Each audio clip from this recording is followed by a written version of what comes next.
Hi folks, welcome back to 3.2, part 5. And in this last section, we are talking about applications of quadratic functions, okay? And we're gonna take a look at these two examples, all right? So example 7, suppose that the price per unit in dollars of cell phone production is modeled by this equation, P equals 45 minus 0.0125x. X here represents the thousands of phones produced. And separately, there's something called the revenue is represented by X times P, all right? Question says, find the production value or level that will maximize the revenue. What is the maximum revenue? So maybe one thing before we get started is to clarify what revenue here means, all right? So revenue means how much money you're bringing in, all right? And so this R, we want to find the maximum level of that, all right? So over here, we have R equals X times P. But if we look previously in the question, they actually give us an equation for P. So I'm going to take that equation and I'm going to plug it in over here where it says X times P. I'm going to write X times 45 minus 0.0125x. Okay. And I'm going to go ahead and simplify this a little bit by distributing. And so I get 45x minus 0.0125x squared. And I'm going to do one last thing. I'm going to rewrite this in standard form.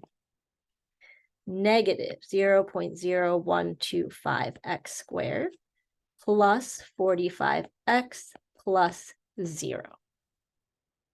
Okay. Now, before you say, why are we writing 0? It doesn't really matter. You're right, it doesn't really matter. We could say plus 0, minus 0, or not have it at all. But the reason why I'm having it here is because as soon as I put the 0, it's a little easier for me to see that A equals negative 0.0125, B equals 45, and C equals 0. Right? Sometimes by writing those numbers that we think we don't have to write, it actually allows us to see the pattern a little bit better. Now, the reason why I'm finding A, B, and C is, let's take a look at this equation. I have a negative and I have an x squared, right? Or maybe more clearly here, I have a negative x squared. That means I don't know exactly what my graph looks like, but I know that it looks something like this, right? That negative A value means I have a reflection over the x-axis. And if someone is asking me to find the maximum here, right, the maximum revenue, it's going to be the vertex. So this question in all of the words is secretly saying, find the vertex, okay? All right, so let's do that. How do we find our vertex? X equals negative B over 2A. So negative 45 over negative 0.0125 times 2. And if we compute that out, it should be 1,800. Now, 1,800 what? 1,800 thousands of phones produced. So, thousands of phones produced. Okay. Now, if I produce 1,800 thousands of phones, then I will maximize my revenue. So that answers the first part, find the production level. But we also need to answer the second part. What is the maximum revenue? They want to know how much money we're actually going to make, right? Because is that maximum like $5? Is it $10? or is it like thousands of dollars? That's something I should know as someone going into any sort of business, right? So how do we find the Y value? Just like before, we're going to take our X value and we're going to plug it into the equation. And it doesn't matter whether you plug it into the unsimplified version or if you take this number and plug it into the simplified version. Does not matter, okay? But if you put the Y into, let's just say 45 times 1800 minus 0.0125. Ooh, running out of room, Judy. Squeeze that over. 1800 squared. And if I put all of that into the calculator, I end up with 40500. But it's not just $40,000. It's 40,000 thousands of dollars. That's a lot of money. But this is the amount of revenue that I make if I produce this many phones, and all because I know that it's at the vertex of a parabola. All right, so that's a super common way that we can sort of find the vertex or be asked to find the vertex, is like, how do we maximize something? Or maybe how do we minimize something? Okay. All right, let's take a look at example 8, slightly different application, right? For those of us who are maybe thinking about going into some sort of engineering or any sort of STEM field, you probably have to take a physics class and something like this might pop up, okay?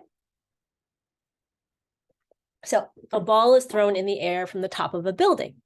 Its height in meters above the ground as a function of time in seconds is given by h of t equals negative 4.9 t squared plus 24t plus 8. How long does it take to reach the maximum height? And what is the maximum height? All right. I might not know exactly what this graph looks like, but I see that negative in the front and I see the t squared. I know I'm looking for the maximum of a parabola, which happens to be the vertex. So in this case, I got to find t, right? T is like our x. So t is negative b over 2a, or negative 24 over 2 times negative 4.9, all right? And let's see what that gives us. Negative 24 divided by 2 times negative 4.9. And we're going to round a little bit. I think 2 decimal places is perfect. 2.45. 2.45 what? Time is measured in seconds. So we throw this ball up in the air, and at 2.45 seconds after we throw it, it's going to be at the highest height. Now, how tall is that highest height? That's what we got to find, h of 2.45. So negative 4.9 times 2.45 squared plus 24 times 2.45 plus 8. Let's punch that into the calculator, see what we get. And we should get 37 point, and again, 2 decimal places is good, so 37.39 to 37.39 what? Inches, centimeters, meters. All right, so 37.39 meters is how high the ball gets after 2.45 seconds, and that happens to be the very highest that it goes. All right, so folks, thanks for joining me for 3.2. I know it's a long section. Hopefully a lot of this was review in some way, but thanks so much, and I'll see you back here next time.